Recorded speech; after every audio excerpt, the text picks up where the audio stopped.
여러분 안녕하십니까? 환경초대석 녹색을 듣는다의 오혜선입니다. 환경에 대해 문화활동처럼 쉽고 친근하게 다가가는 단체가 있습니다. 2002년 설립된 환경재단이 바로 그곳인데요. 서울환경영화제 등을 비롯해 다양한 문화환경 활동들로 유명한 곳이죠.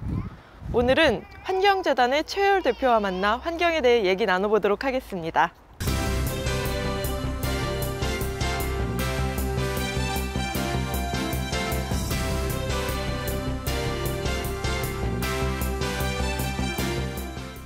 환경재단은 2002년에 제가 만들었습니다.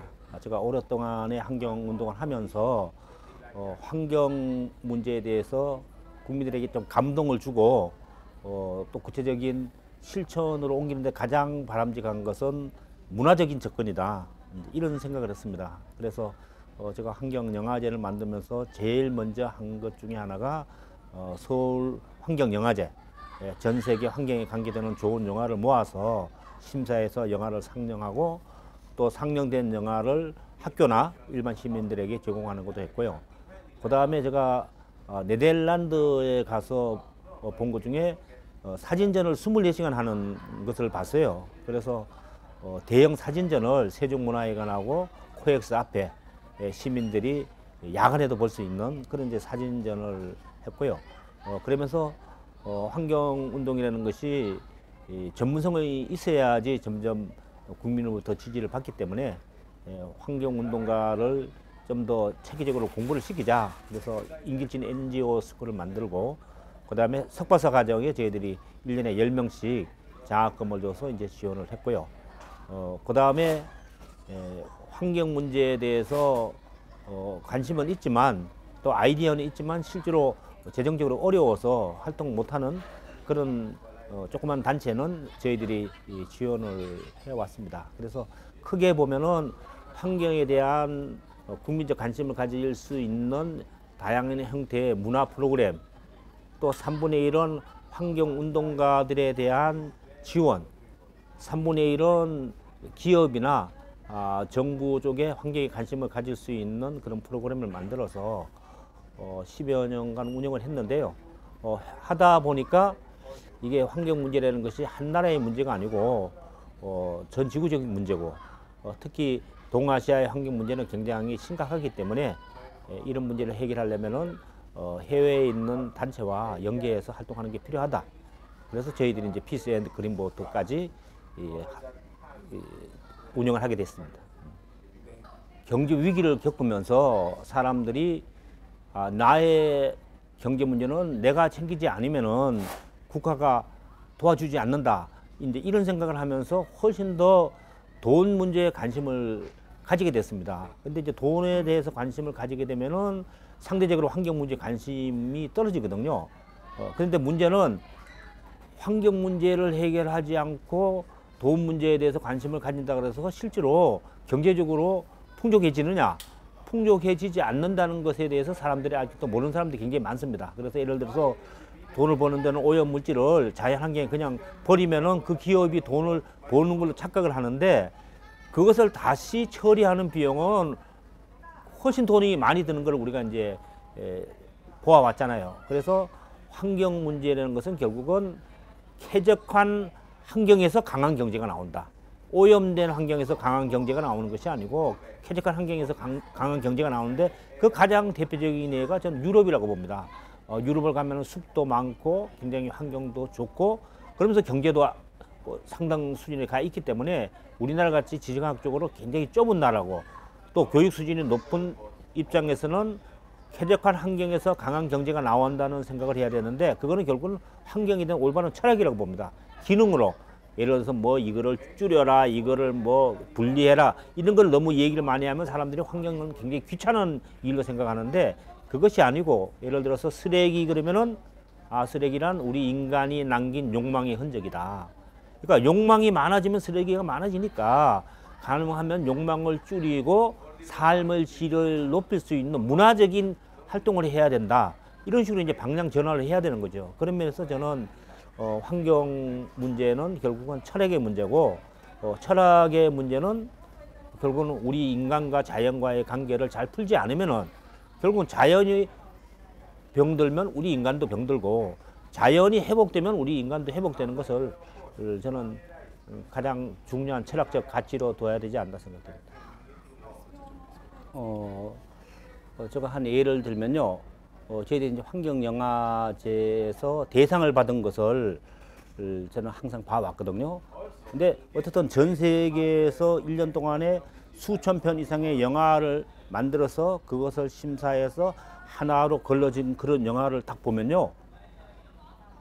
굉장히 감동이 와요. 그거는 뭐 운동을 뭐 해가지고 뭐 아주 뭐 설득하기 위해서 이렇게 하는 것보다 영화 한 편을 딱 봄으로써 아, 내가 이렇게 살면 안 되겠구나. 이런 생각이 들거든요. 예를 들면은 저희들이 이제 금년에 대상을 받은 게 댐 네이션이라고 지금 우리나라도 댐을 굉장히 많이 만들었잖아요. 미국도 많이 만들었어요. 근데 이게 댐을 처음에 만들 때는 이게 댐을 만드는 게 좋은 줄 알고 만들었는데 나중에 댐에 의해서 나오는 피해가 너무 크니까 도리어 이제 환경운동가들과 그 지역에 있는 지식인들이 댐을 다시 파괴하는 그런 운동을 하는데 그 파괴하는 운동이 그냥 운동하는 사람들이 아니라 그 나라의 중산층, 전문가들 이런 사람들이 진짜 대중적 설득력을 가지고 설득을 해서 결국은 그것을 파괴시키는 그런 영화를 보면은 우리가 4대 강에 대해서 그렇게 막 국민들한테 이게 나쁘다 이런 얘기하는 것보다 실제로 다른 나라에서 그것이 좋은 줄 알고 만들었는데 결국은 다시 원 상태로 만들어지는 걸 보면은 사람들이 다가오거든요. 특히 이제 신재생 에너지 같으면 예를 들어서 태양광에 붙여가지고 자동차가 세계 일주하는 그런 다큐멘터리 영화도 있어요. 그럼 우리는 야 태양광으로 어떻게 자동차가 세계 일주할 수 있느냐? 근데 실제로 하는 영화를 보면 사람들이 인식이 달라지는 거거든요. 그래서 저는 뭐 문화라는 게 영화도 있고 뭐 춤도 있고 음악도 있고 다양한 형태가 있지만 그 중에서도 사람들에게 가장 영향을 줄 수 있는 것 중에 하나의 장르가 저는 영화제라고 보고요. 또 영화제를 한다 그러면 영화제만 하는 것이 아니라 그 영화제 하는 주변에 많은 체험 프로그램도 만들고 또 그 주변에 있는 경관과 어울리는 다양한 행사를 하기 때문에 결국은 영화제가 아니고 그림 페스티벌, 영상 축제가 되는 거죠. 그러니까 이제 일반 다른 영화제는 예를 들어서 뭐 부산 영화제라든지 전주영 영화제 이런 거는 완전히 상업 영화거든요. 상업 영화고 그거는 장르별로 무슨 환경이든지 이렇게 하는 것이 아니라 그냥 일반적인 거예요. 근데 저희들은 넓은 의미의 환경 영화제니까 동물 문제라든지 물, 뭐 기후 변화, 식량, 에너지 이런 걸 하잖아요. 그럼 이제 그런 영화를 가지고 저희들이 영화제가 끝나면 전부 다 그거를 자료실로 해서 더빙을 다 해놨기 때문에 그 영화를 다른 지역에 또 영화 상영회를 합니다. 예를 들어서 뭐 수원이면 수원 영상제, 뭐 대구도 가고 부산도 가고 이렇게 하고요. 또 최근에는 이제 우리가 국회의장하고도 얘기가 돼가지고 국회에서도 어떻든 영화 상영회를 하자. 그리고 중앙정부 부서에서도 하고, 그 다음에 지금 학교 같은 경우에는 이제 저희들이 그 대여하는 비용을 면제해가지고 학생들도 많이 보고 그래서 다른 영화제는 그런 아카이브를 모아가지고 영화제에서 다시 하는 게 없는데 저희들은 이제 지금 영화를 모아놓은 게 한 600~700편이 되거든요. 그 600~700편을 언제든지 활용할 수도 있고 또 이제 지역에서도 영화제를 하고 싶다. 왜냐하면 그걸 하려면 굉장히 많은 인력과 전문성이 필요한데 저희들이 미리 만드는 것을 이용하면 훨씬 쉬워지는 거죠. 우리나라가 가지고 있는 특징이요. 굉장히 뭐든지 빠른 형태로 성장을 하고 있는 거예요. 뭐 경제 성장도 뭐 유럽이나 미국에서 한 200년 한 걸 우리가 한 40~50년 동안에 했듯이 도시화도 그렇고 그다음에 산업화도 그렇고 또 지금 등산인구 이런 거가 굉장히 빠른 속도로 이제 변화하고 있는 거죠. 그래서 이제 그런 문제를 해결하려면은 제일 중요한 거는 자연이 가지고 있는 그 용량 안에서 뭐 캠핑을 한다든지 등산을 해야 되는데 이제 선진국이나 뭐 일본 같은 경우에도 뭐 어떤 좋은 생태공원이면은 하루에 그 뭐 2,000명이면 2,000명 제한을 하면은 그걸 딱 해가지고 그걸 하고 그 다음 사람들은 또 예약을 해가지고 가는데 우리나라 같은 경우에는 이제 아직 그런 시스템이 도입이 안 돼 있고요. 또 하나는 굉장히 이제 도시로 사람들이 많이 밀집되어 있기 때문에 서울 같은 경우에 뭐 수도권에 한 2천만 명이 사는데 그 사람들이 갈 수 있는 산이라는 게 뭐 뭐든지 다 갈 수는 없잖아요. 그래서 산을 이제 너무 많이 가는데, 그래서 저는 산을 가는 것도 물론 중요하지만 올레길, 좀 평지나 약간 경사진 그런 길을 많이 다니는 게 또 하나의 건강 관리하는 데도 도움이 되지 않나 이런 생각이 듭니다. 제가 처음에 이제 35년 전에 환경 운동을 처음 시작할 때요, 제일 먼저 한 게 뭐냐면 그 당시에 농약을 굉장히 많이 살포했습니다. 그리고 또 선진국에서 사용하지 않는 맹독성 농약 이런 걸 많이 사용해서 사람들이 뭐 과일이나 이런 식품을 먹다가 갑자기 막 뭐 배가 아프다고 그래서 막 하는 걸 굉장히 많이 봐왔거든요. 그래서 그 당시에 예를 들어 벼를 재배하든지 뭐 사과를 재배할 때 어떤 농약을 어떻게 뿌리는가를 다 일지를 쓰게 해서 그 정도의 농약을 뿌리면 어느 정도 농산물에 농약이 잔류하는가 그런 이제 조사도 한 적이 있어요. 그런데 그런 걸 보면은 우리가 생각한 것보다 훨씬 많은 농약을 우리가 섭취하고 있거든요. 근데 이게 약하고 달리 농약은 농산물을 먹는 이상 계속 먹게 되잖아요. 이제 그런 면에서 제가 그때부터 계속 농약에 대한 문제 제기를 했습니다. 그랬더니 그 당시 정부는 식량 증산이 중요하다. 그러니까 식량 증산을 하기 위해서는 농약을 많이 뿌려야 된다. 그런 논리로 계속 간 게예요. 근데 결국은 한 7, 8년 전에 농림부의 정책이 그런 정책은 바람직하지 않다. 그래서 이제 우리나라도 무농약이든지 유기농으로 가야 된다. 그래서 그때 이제 그런 행사를 하는데 농림부 장관이 이제 저를 초청을 해가지고 제가 그때 이제 축사를 한 적이 있습니다. 그래서 정부 스스로도 하여튼 농약을 많이 사용하는 것은 바람직하지 않다고 이제 인정을 하는데, 그러면 이것을 변화시키는 것이 하루아침에 되진 않는다. 예를 들어서 무슨 공장에서 물건 찍어내듯이 되는 게 아니라 50년 된 나무는 50년이 돼야지 50년 된 나무가 크듯이 이렇게 토양 속에 있는 미생물이나 이런 것도 농약에 의해서 거의 다 죽었는데 그것이 다시 살아나고 그다음에 생태계가 복원이 되고 그래서 거기에 뭐 메뚜기라든지 이러한 천적을 잡아먹을 수 있는 수준이 되려면은 일정한 시간이 걸리는데 조그만 농사를 짓는 사람들은 그것을 할 수 있는 정도의 경제적인 능력이 없는 거예요. 그래서 이제 그런 부분은 정부나 지자체에서 상당 부분 이제 지원을 해서 일정한 수준까지 가는 데까지는 좀 협조해야 되지 않는가 그런 생각이 되고요. 또 실제로 그렇기 때문에 아직도 실제로 우리가 말하는 유기농 식품이라든지 또 농약을 치지 않는 식품은 전체 농산물 비중으로는 아직도 굉장히 미약합니다. 지금 우리가 쓰고 있는 굉장히 많은 의약품이 결국은 천연 자원에서 나오고 있거든요. 특히 남미에서 아주 굉장히 좋은 의약품의 원료가 많이 나오고 또 과거에는 이제 야생 동물도 그것을 이제 의약품으로 이용했는데 이제 그런 부분은 이제 금지가 됐잖아요. 그러면은 지금 우리가 어떤 자연 환경을 보존해 가지고 그것을 가지고 의약품을 만든다 그럴 때는 그 의약품을 만드는 사람에게 이익이 거의 대부분 가게 돼 있어요. 그건 좀 바람직하지 않다고 보거든요. 그것을 원래 지키고 생산한 사람들에게 일정한 비율로 갈 수 있는 시스템을 만들어내는 게 공존이거든요. 왜냐하면 그렇게 해야지 그것이 일정한 그 정도의 번식이 계속 되는데 그것이 없이 기업이 그냥 경제적인 이익을 목적으로 하면은 바람직하지 않기 때문에 저는 우리나라 정부도 그런 부분에서는 훨씬 더 기업에게 서로 공존할 수 있는 시스템으로 가도록 하는 것이 단기적인 이익을 빼먹고 그냥 끝나는 것보다 훨씬 지속 가능성이 있지 않느냐 그런 생각을 가지고 있습니다. 처음에 제가 환경운동을 시작했을 때는 그 당시는 이제 환경청이었는데요.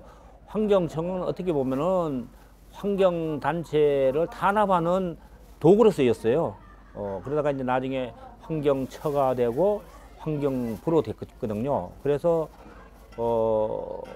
지금 돌이켜 보면은 김영삼 정부 때부터 그래도 환경부로서의 역할을 조금 하다가 그 후에 이제 DJ 정부, 노무현 정부 때는 뭐 100%는 아니지만 환경부가 할 수 있는 역할을 일정 부분 했습니다. 예를 들어서 4대강의 수변구역을 만들어서 4대강을 보호하는 이런 정책도 환경부가 독자적으로 한 것이 아니라 환경단체와 그 지역에 있는 주민들하고 서로 협의해서 잘 이루어진 적도 있는데요.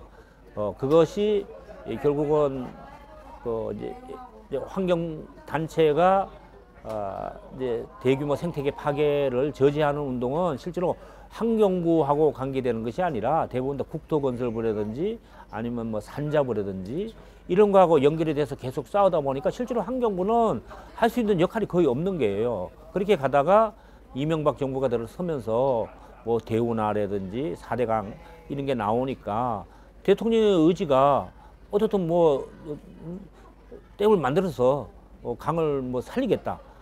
전혀 과학적인 논거도 없이 그렇게 막 이제 진행되니까 환경부를 할 수 있는 역할이 더 없어진 거예요. 그래서 저는 환경부라는 것은 결국은 국민의 환경의식과 더불어서 발전하는 거거든요.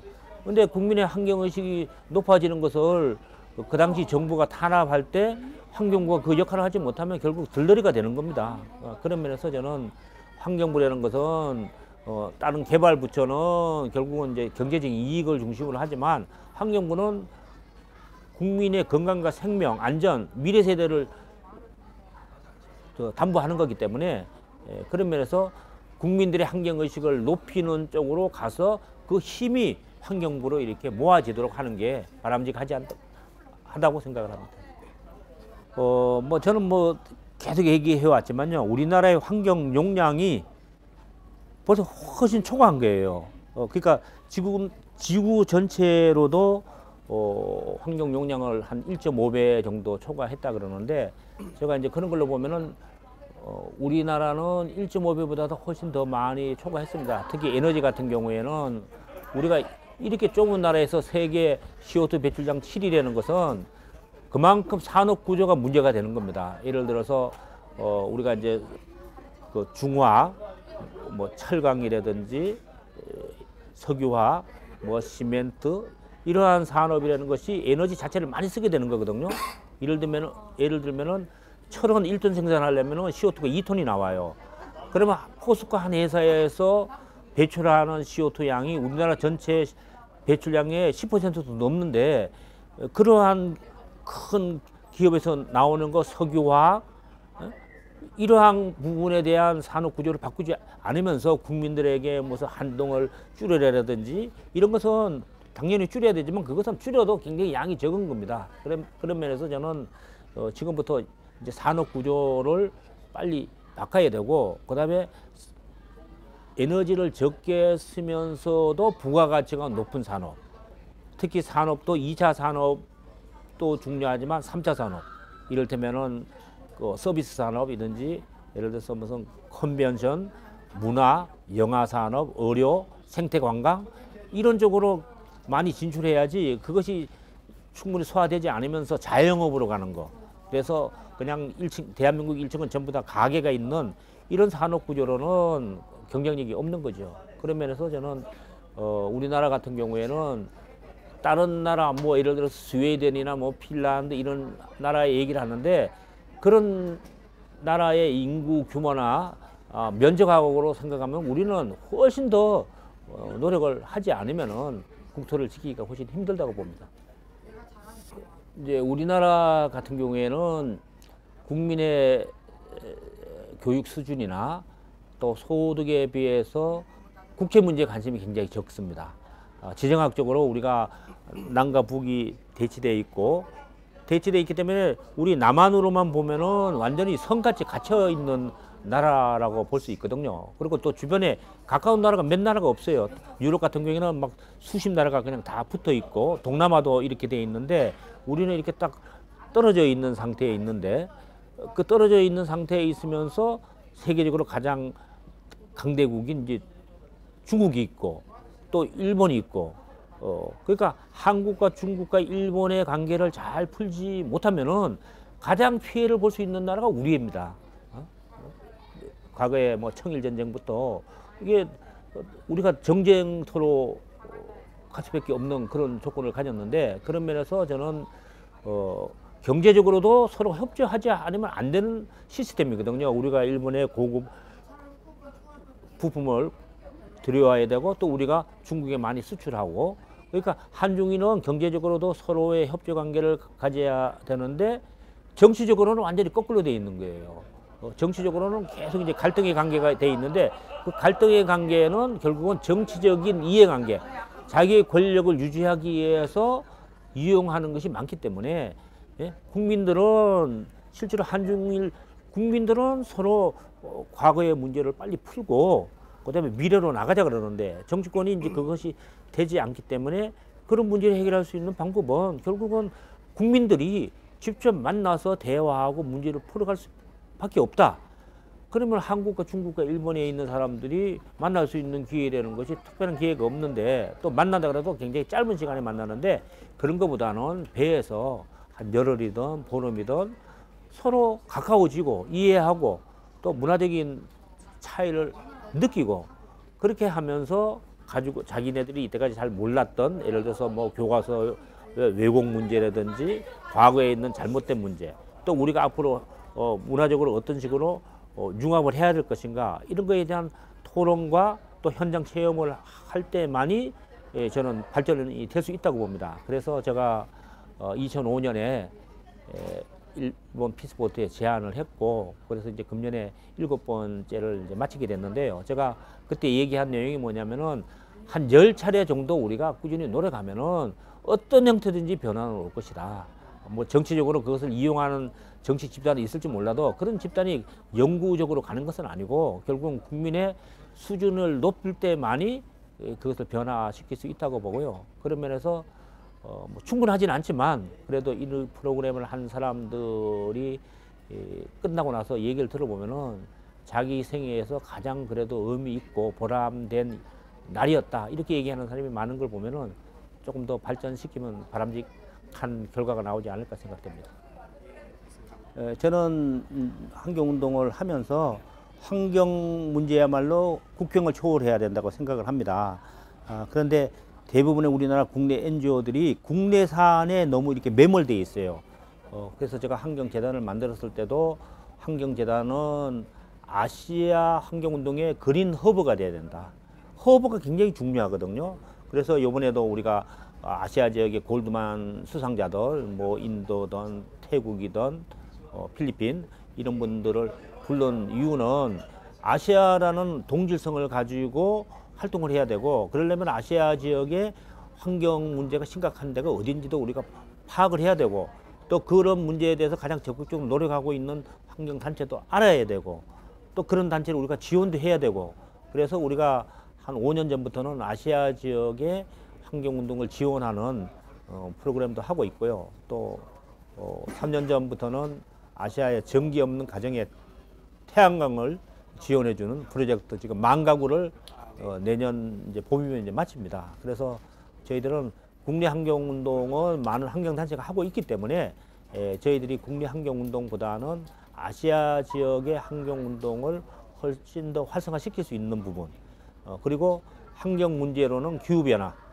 기후변화는 결국 이제 에너지와 우리 인간과 자연과의 관계를 잘 풀어 나가야 되기 때문에 기후변화 문제만은 저희들이 집중적으로 캠페인도 하고, 그래서 최근에는 그 텀블러를 너무 많이, 텀블러가 아니고 일회용 그 컵을 너무 많이 쓰기 때문에 저희들이 텀블러 가지기 운동도 하고, 그런 식으로 해서 이제 젊은 사람들이 훨씬 더 환경에 대해서 생활하고 밀접된 그런 환경 운동으로 갈 수 있도록 저희들이 지금 준비하고 있습니다. 환경을 지키는 일이 꼭 어려운 일만은 아니라는 점, 오늘 최열 대표와의 대담을 통해 시청자분들도 느끼셨을 거라 생각합니다. 환경을 지키는 일이 마치 영화 한 편을 보는 것처럼 쉽고 즐거운 활동이 되길 바라봅니다. 환경초대석 녹색을 듣는다, 오늘 여기서 마치겠습니다. 고맙습니다.